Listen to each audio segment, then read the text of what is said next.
Hello दोस्तों, आज हम बात करेंगे एक animated film weathering with you की। ये फिल्म सिर्फ एक फैंटेसी रोमांस नहीं है, बल्कि इसमें छुपा है इंसान और प्रकृति के रिश्ते का गहरा सच। बारिश, आसमान और प्यार सब कुछ है इस कहानी में। तो आइए चलते हैं एक खूबसूरत और भावुक सफर में। कहानी शुरू होती है होडाका नाम के एक 16 साल के लड़के से। वो अपने छोटे से गांव से भागकर टोक्यो जाने के लिए निकला हुआ है। उसे लगता है कि टोक्यो उसके लिए सपनों की जगह होगी, लेकिन शहर में कदम रखते ही हकीकत सामने आती है। लगातार हो रही बारिश, नौकरी ढूंढना मुश्किल है, पैसे खत्म हो रहे हैं, खाने तक के लिए नहीं है, भटकना पड़ रहा है। वो सड़कों पर सोने के लिए मजबूर हो जाता है। होडाका भूखा प्यासा भटकते हुए एक रेस्टोरेंट में जाकर बैठता है। वहाँ उसकी हालत देखकर वहाँ काम करने वाली एक लड़की उसे अपनी तरफ से एक बर्गर खाने के लिए देती है। उस लड़की का नाम हिना होता है और यहीं होडाका और हिना पहली बार मिलते हैं। उसके अगले दिन होडाका को ख्याल आता है कि टोक्यो जाते समय जहाज पर उसे सुगा नाम का एक आदमी मिला था। वो एक मैगजीन कंपनी चलाता था जिसमें शहर में हो रही बारिश से जुड़ी अजीब घटनाओं में लिखते थे। शहर में कुछ काम न मिलने पर होडाका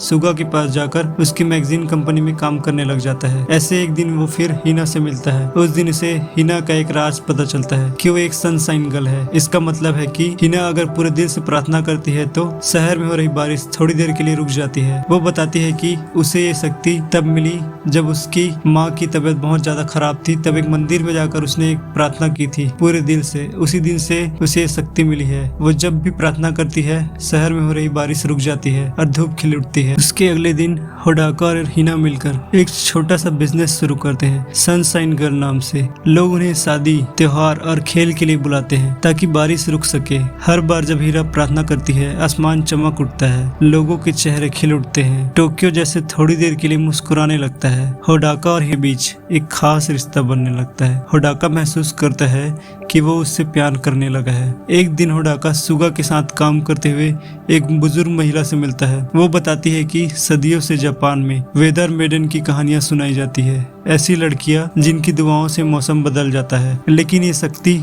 मुफ्त में नहीं होती। हर दुआ, हर आसमान साफ करने के साथ उस लड़की की जिंदगी कम होती जाती है। उसके बाद अगले ही दिन होडाका देखता है कि हिना का शरीर धीरे धीरे पारदर्शी होने लगा है। हिना भी यह देखकर डर जाती है, लेकिन नागी और होडाका के सामने मुस्कुराने की कोशिश करती है। असलियत यह है कि वो धीरे धीरे आसमान में समाने लगी है। जब जब वो प्रार्थना करती है वो और पारदर्शी होने लगती है। उधर पुलिस को पता चलता है कि होडाका नाबालिग होकर अकेला रह रहा है और हिना और नागी को उससे अलग करना चाहते हैं। तनाव बढ़ता है। होडाका, हिना और नागी भागते हैं, लेकिन उस रात एक बड़ा हादसा होता है। हिना अचानक गायब हो जाती है। वो समझ जाती है कि उसके बलिदान की घड़ी आ चुकी है। उसके जाते ही शहर में हो रही भयानक बारिश रुक जाती है, लेकिन तब तक पूरा टोक्यो आधे बाढ़ में डूब चुका होता है। होडाका टूट चुका है, लेकिन वो हार मानने वाला नहीं है। वो पुलिस से बचते हुए उस मंदिर तक पहुंचता है जहां से हिना ने पहली बार प्रार्थना कर अपनी शक्तियां पाई थी। वो प्रार्थना करता है और फिर आसमान की ओर छलांग लगा देता है। अचानक वो बादलों के पार पहुंच जाता है। वहां वो देखता है कि हिना अकेली आसमान में कैद है। उसका शरीर पूरी तरह हल्का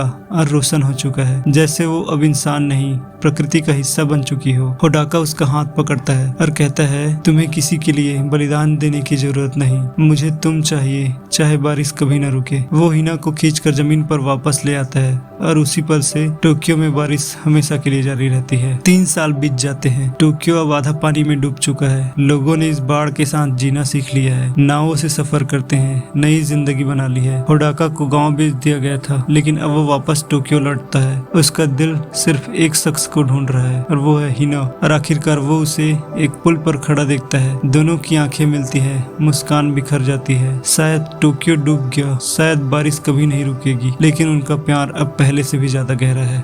तो दोस्तों, ये थी वेदरिंग विद यू की पूरी कहानी। ये फिल्म हमें सिखाती है कि कभी कभी इंसान की चाहत और प्यार प्रकृति के नियमों से भी बड़ा होता है। कभी हमें दुनिया को बचाने की जगह उस इंसान को चुनना पड़ता है जिसे हम दिल से चाहते हैं। आपको इस फिल्म का कौन सा सीन सबसे ज्यादा पसंद आया, कमेंट में जरूर लिखिए। और अगर वीडियो अच्छा लगा हो तो लाइक, शेयर और सब्सक्राइब करना मत भूलिए। Thank you.